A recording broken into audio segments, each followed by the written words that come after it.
नैमिषारण्य तीर्थ में श्री सूत जी महाराज 88,000 शौनकादि ऋषियों से बोले, अब मैं आपको कार्तिक महात्मा की कथा विस्तार से सुनाता हूँ, जिससे सुनकर मनुष्य सब प्रकार के पापों से छूटकर अंततः समय में वैकुंठ लोक में प्राप्त होते हैं। अब सूत जी बोले, हे कृष्ण जी से आज्ञा लेकर देवर्षि नारद चले जाने पर सत्य भामा प्रसन्न होकर लक्ष्मीपति भगवान से कहने लगी, हे नाथ, मैं धन्य हुई, मेरा जीवन सफल हो गया। मेरे जन्मदाता भी धन्य हैं, जिन्होंने मुझे जैसी त्रिलोक्य सुंदरी को जन्म दिया, जो आपको 16-17 स्त्रियों के मध्य में आपकी परम प्यारी पत्नी बनी। मैंने वह कल्प वृक्ष आदि पुरुष आपके साथ नारद जी को विधि पूर्वक दान में दे दिया, परंतु वही कल्प वृक्ष मेरे घर लहराया करता था। इसी बात को मृत्युलोक में कोई भी स्त्री नहीं जानती है। त्रिलोक्यनाथ, मैं आपको कुछ पूछना चाहती हूँ, आप मुझे विस्तार पूर्वक कार्तिक महात्मा की कथा सुनाओ, जिसको सुनकर मेरा हित हो तथा जिस की करने से कल्प प्रयत्न भी आप मुझसे विमुख नहीं हो। सूत जी बोले, सत्यभामा के ऐसे वचन सुनकर हंसते हुए श्री कृष्ण जी सत्यभामा का हाथ पकड़कर तथा अपने सेवकों को वहीं रोककर विलास युक्त अपनी पत्नी को कल्प वृक्ष के नीचे ले गए और हंसकर कहने लगे कि हे प्रिय, 16,000 रानियों में से मुझे तुम प्राणों के समान प्यारी हो। तुम्हारे लिए मैंने इंद्र से तथा देवताओं से भी विरोध किया था।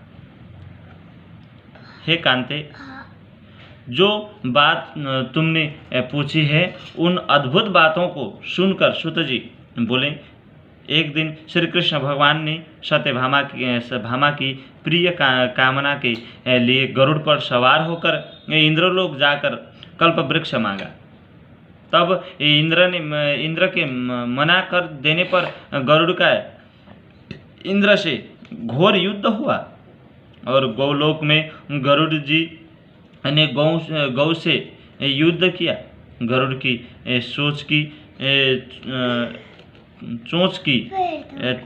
चोट से उनके कान और पूंछ कट कर गिर पड़े। उनके रुधिर से तीन वस्तु उत्पन्न हुई। कान से तंबाकू,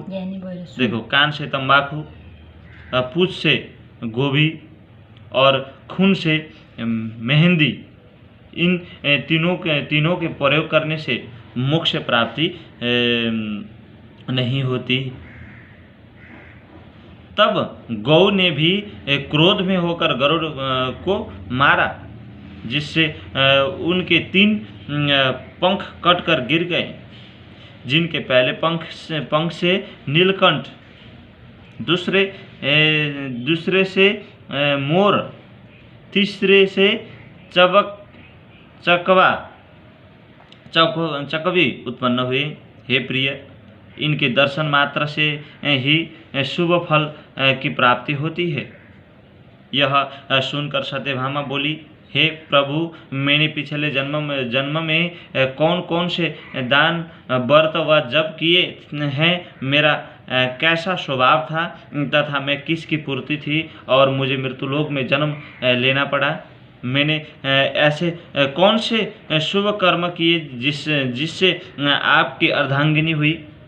कृष्ण बोले, हे प्रिय, जो तुमने पूर्व जन्मों के शुभ कर्म के लिए उन्हें विस्तार पूर्वक कहता हूँ।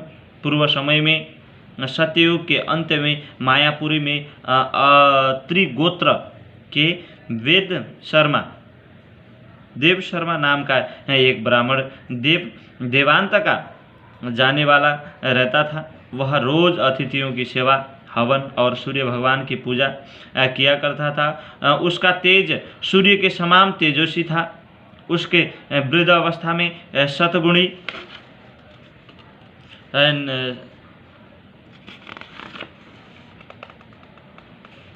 अवस्था में गुणवती नाम की कन्या हुई। उनका विवाह उस पुत्रहीन ब्राह्मणों ने चंद्र नाम के अपने शिष्य के साथ कर दिया। वह चंद्र को अपने पुत्रों के समान मानता तथा चंद्र भी उसे अपने पिता के समान देता था। एक दिन वह दोनों कुश और समिधा लेने के लिए वन में गई। हिमालय की तलहटी में भ्रमण करते हुए उन्होंने एक राक्षस को आता हुआ देखा। उस राक्षस के आने से भय के मारे उनके सब अंग शिथिल हो गए और भगवान की सामर्थ्य भी नहीं रही। तब उस काल में सदृश्य राक्षस ने उन दोनों को मार डाला। उनके धर्मात्मा होने के कारण मेरे पार्षद उनको मेरे पास वैकुंठ में ले आए, क्योंकि उन्होंने आजीवन सूर्य भगवान की पूजा की थी। उस शुभ कर्म से मैं दोनों पर अति प्रसन्न हुआ। शिव, सूर्य, गणेश जी व देवी इन सब देवताओं की पूजा करने वाले सब स्वर्ग में प्राप्त होते हैं। मैं एक होता हुआ भी काल और कर्मों के भेद से 5 प्रकार का होता हूँ। जैसे एक देवदत्त, पिता, भ्राता आदि नामों से बोला जाता है। जब वह दोनों विमान पर चढ़ते हुए सूर्य के समान तेजस्वी रूपमान चंद्र और माला धारण किए हुए मेरे भवन में आए तो दिव्य भोगने लगे। बोलो श्री कार्तिक महाराज की जय। बोलो सच्चिदानंद भगवान की जय। विश्वस्पति भगवान की जय। बोलो श्री कार्तिक महाराज की जय। हे कार्तिक्यं प्रणतं देवं कार्तिक्यं पुष्पदो देवम्। ओम नमः तमेव माता च पिता तमेव बन्धु च सखा तमेव विद्या द्रविणं तमेव सर्वं मम देव। ओम गुरुर्ब्रह्मा गुरु विष्णु गुरुदेव महेश्वर गुरु साक्षात् परब्रह्म तस्मै श्री गुरुभ्यो नमः। अखण्डमण्डलाकारं व्यक्तं व्यक्तचराचरं तद्वनं दशिनं देहिनं तस्मै श्री गुरुभ्यो नमः। बोलो श्री कार्तिक महाराज की जय। बोले भोले शंकर भगवान की जय। बोलो माता पार्वती मैया की जय। बोलो नंदी महाराज की जय। बोलो नर्मदेश्वर महादेव की जय। बोलो राधा कृष्ण भगवान की जय। कृष्ण कन्हैया लाल की जय। श्यावर रामचंद्र की जय। पवन सुत हनुमान की जय। जयकारा शेरा वाली दा बोल साचे दरबार की जय। बोलो कार्तिक महाराज की जय। आवाहनं न जानामि किदर्शनं पूजां चैव न जानामि क्षम्यसो परमेश्वरं मंत्रहीनं क्रियाहीनं भक्तिहीनं सुरेश्वरं यत्पूजितं महादेवां परिपूर्णा तस्मै।